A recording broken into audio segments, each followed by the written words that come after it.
Today on CityCast Philly, not all roads in PA lead to getting a vanity plate greenlit. Back in March, I teamed up with the CityCast Pittsburgh team to break down what phrases, acronyms, or combinations of letters and numbers get rejected by the state when it comes to personalized license plates. It's Monday, July 3rd. I'm Trinae Nuri, and here's what Philly's talking about.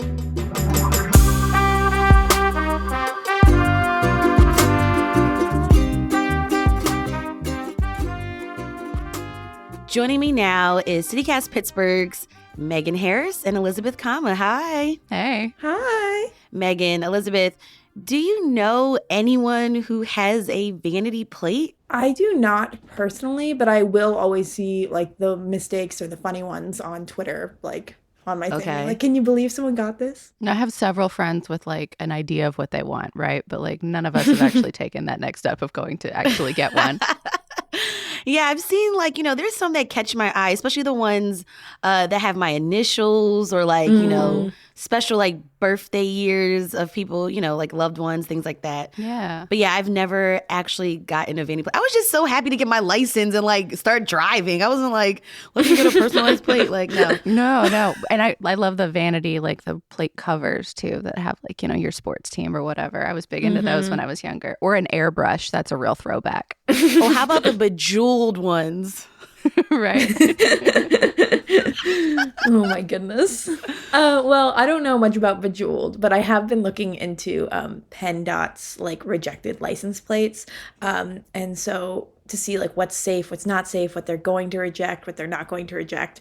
And PennDOT is basically the government agency that oversees all things transportation in the state. And they get to make the call about what vanity plates are approved or rejected. Okay, I've got to ask the money question. How much do these things cost? How much does it cost drivers to get one of these? What are the fees like? Yeah, it costs $85 to do the application. Wow. Which is a pretty penny for like a piece of metal, to be quite honest. I don't know if I have vanity license plate money. What types of ideas get flagged?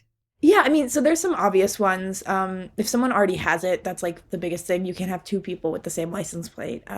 But no swear words, no acronyms that mean swear words, nothing too sexual, nothing violent or gang related, nothing drug related, nothing racist, sexist, or generally prejudiced. So like anything you'd be upset that a kid saw, they probably don't want it on a license plate. Mm-hmm. I once ran a comment section at a newspaper back in like the early aughts. And I remember thinking just how creative people could be with the words so that they wouldn't get automatically flagged or banned. It's not that obvious, is it? I mean, it is funny because some of them get rejected for reasons that I wasn't expecting.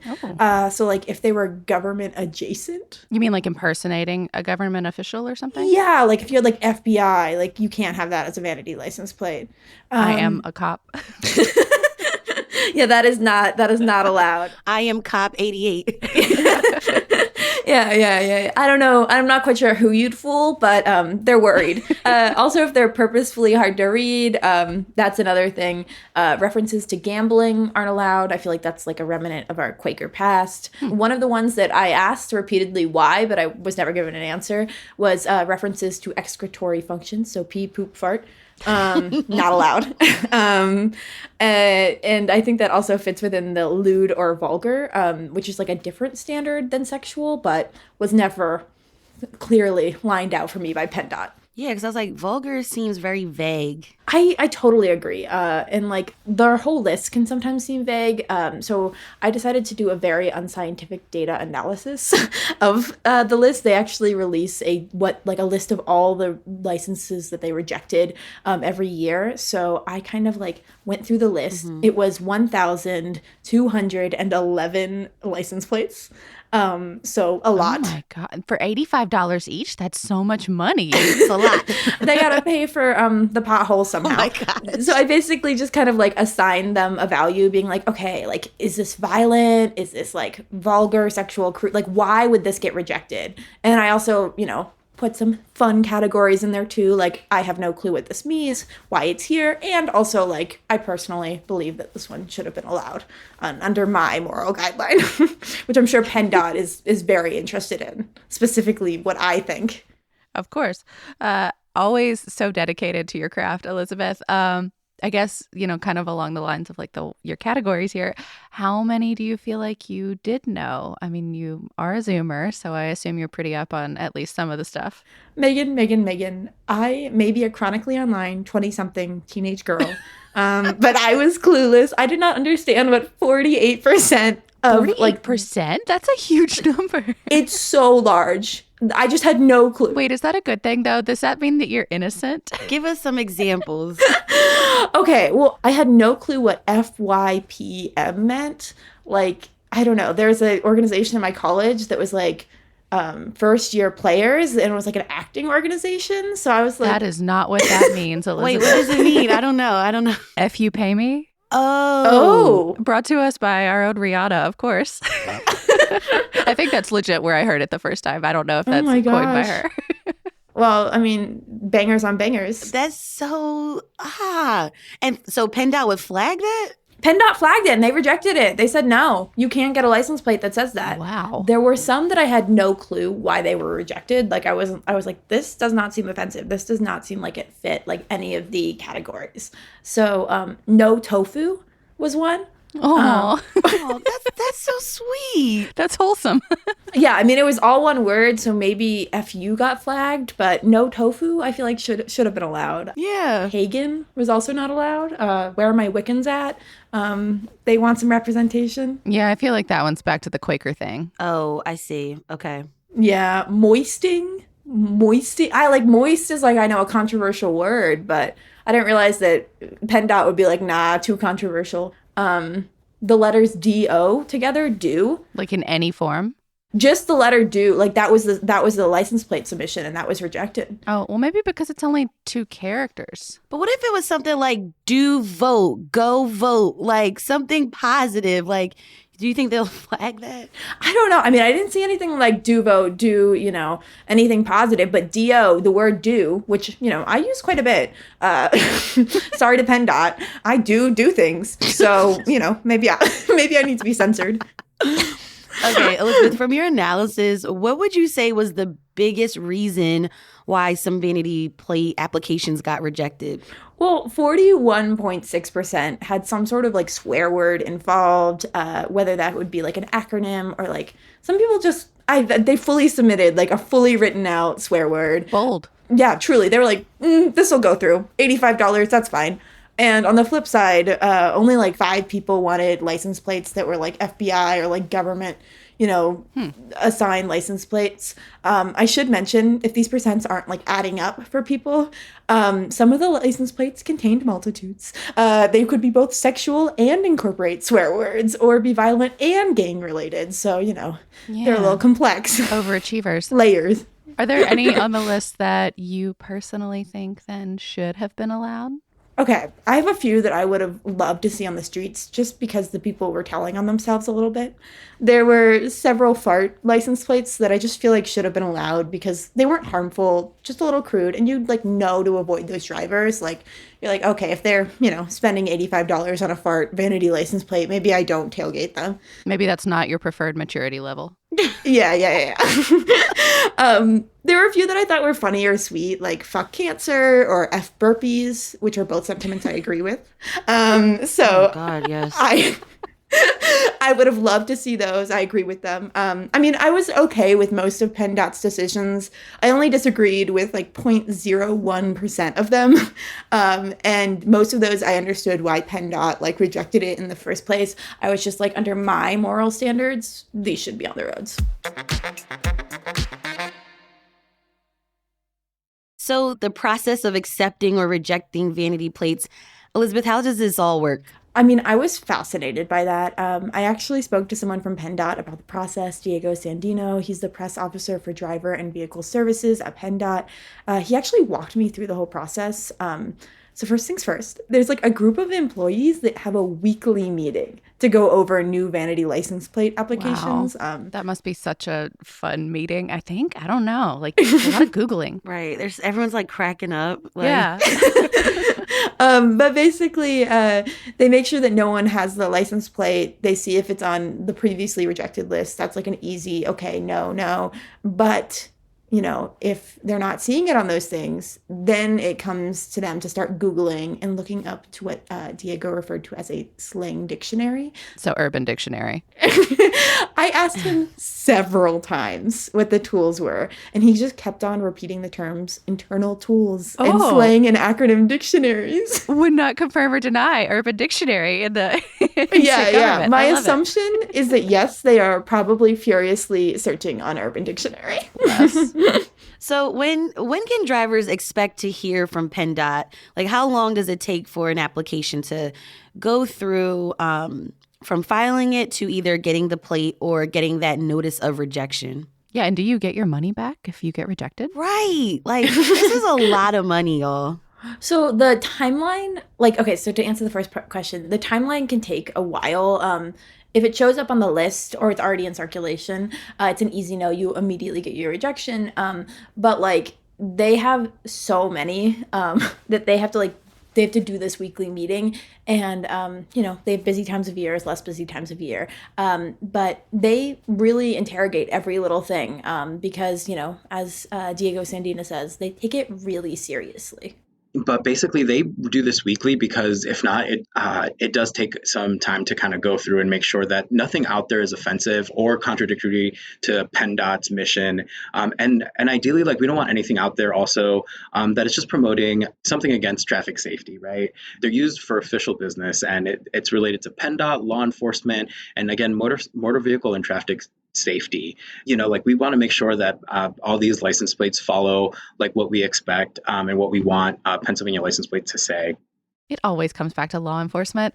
What about people who don't know, right? If you just want your initials or something fun like that, and you don't realize that it's an acronym for something bad or ridiculous, and it never even occurs to you to check Urban Dictionary. Right. And so can PennDOT offer drivers suggestions for alternative license plate ideas? Yeah. Yeah, so PennDOT does send letters to people who applied telling them, why their license was rejected. So you do know, and you can call them and basically be like, I did not know what's going on. And they will talk you through it on the phone and try to troubleshoot with you and find alternative meanings or alternative ways of writing it that will maybe not get flagged or don't have those kind of dirty meetings or controversial meetings. But I'm thinking of producer Mallory, right? Mallory Falk, MF. Could she ever have a vanity license plate? Oh no, Mallory. Oh gosh. I'm sure if she calls PennDOT, they'd be happy to try. With enough, she can just spend more time talking to people who, talking to our transportation secretary, and I'm sure that together they can come up with a solution. Everybody loves the DMV. That always goes well. Yeah. And to answer your question about money, I unfortunately do not know. I did reach out to Diego with a follow-up asking about that, and I have not heard back. Do things ever slip through the cracks, though? Of course. They're only human. And another part is, as we talked about earlier, language evolves so quickly, nowadays, that, things that are perfectly harmless one day might become TikTok slang for something sexual the next day. I have a friend whose father got the license plate 2 girls because he has 2 daughters. But people thought that he was referencing a certain famous piece of pornography. No. Yeah. Oh and he was just trying to be a good dad. That went south really fast. Yeah. Diego says that they'll actually get calls from people complaining, being oh my gosh, that's so inappropriate that you had that as a vanity license. And they try to problem solve from there. And they'll add the phrase and acronym to their internal tools. They might call up the person who has that car registered to them and try to see to let them know that their car has this alternative meaning. Ugh, those are narcs. I like taking pictures of interesting ones when I'm driving just because they're funny, and I'll send them to friends. But right, yeah. I can't imagine calling the government and being you need to do something about this. I don't know. They could also just write them down and send them in. I don't know. They are a little bit narcs, but I guess more hands make less work. So, if there's anyone who has, unfortunate acronyms, maybe it's helpful for them to know that, there's a secondary meaning for something that they thought was perfectly innocent. Well, if someone wanted to get a vanity license plate, what would that process look like? Yeah, give us your hot tips, Elizabeth, for anyone who wants to avoid an expensive rejection. Okay, well, the first thing I would say is to check the personalized registration plate availability tool. That's like a mouthful, but we'll include a link in our show notes, which basically you can search and see if anyone already has a license plate that you want. And then I would also, do a control F and like search the do not issue list, which we will also include on the show notes, so that you can, see if there's if someone has already tried and gotten rejected. And, my hot tip, if you are trying to get something dirty or lewd or vulgar by PennDOT, good luck. I would do your due diligence to make sure that its meaning isn't the first thing that comes up on Google or Urban Dictionary. You have to already have a license plate to kind of begin this process, but all you have to do is fill out the form MV904 and mail it into PennDOT's P.O. Box in Harrisburg with a check or money order, and you begin your process. I didn't even think to ask this. Do either of Yins have a vanity plate? I'm too indecisive. I could never. I don't have one, but if I did have one, Elizabeth, can you search this for me? Does anyone have John 88? Like John, because it's like a J-O-W-N. And 88, because that's the year I was born. So, John 88. I'm John 88. I'm gonna look you up on the plate to see if anyone else has it. Okay. Trinae, you are good. You had a original idea. No one else is trying to get John 88 and it's with not, or without. wait, Nobody, it's not there's John still isn't this on the idea. banned list because Jagoff is all over that banned list. This feels really prejudicial to Pittsburgh, and I'm not okay. It is not on the ban list. I don't know if it's because Jagoff has like a more mean, connotation, or because there's more Pittsburghers who work for PennDOT. No, this is Pittsburgh erasure. Oh, maybe you need to call PennDOT and let your voice be heard. Well, I'm getting that, John. All right. That was Elizabeth, and Megan Harris from CityCast Pittsburgh. Thanks, y'all. Thank you. Thank you. We'll have links to all the tools we mentioned in this episode in our show notes. And here's what else Philly's talking about. Tomorrow is July 4th, which means there's going to be fireworks everywhere. You're going to hear the professional shows, or you might hear some going off on your block. But according to Billy Penn, firework laws have recently changed in the city and across Pennsylvania. Adults 18 or older can buy their own pyrotechnics, like bottle rockets or firecrackers. You can't launch them toward a building, a vehicle, or a person. Now, in terms of the time you're allowed to set them off, a state law passed last year says cities are authorized to limit the use of fireworks from 10 p.m. to 10 a.m. For more on this story, check out the link in our show notes. And after the July 4th festivities are over, there's still going to be some summer fun along the Ben Franklin Parkway. Philly Mag reports the Oval is coming back July 7th. This is the parking lot at Aikens Oval that gets repainted with vibrant colors where you can enjoy family-friendly fun, live music, and lawn games. And sometimes there's some food trucks out there too. In previous years, there's even been that giant Ferris wheel in front of the Art Museum. I hope you're not afraid of heights.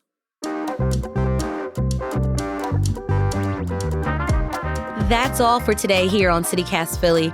If you enjoyed this episode about vanity license plates, tell a friend, rate the show, leave us a review, and hit that subscribe button. Be sure to sign up for our morning newsletter too. It's called Hey Philly. We're off tomorrow observing July 4th, but we'll be back Wednesday morning with more news from around the city. Bye.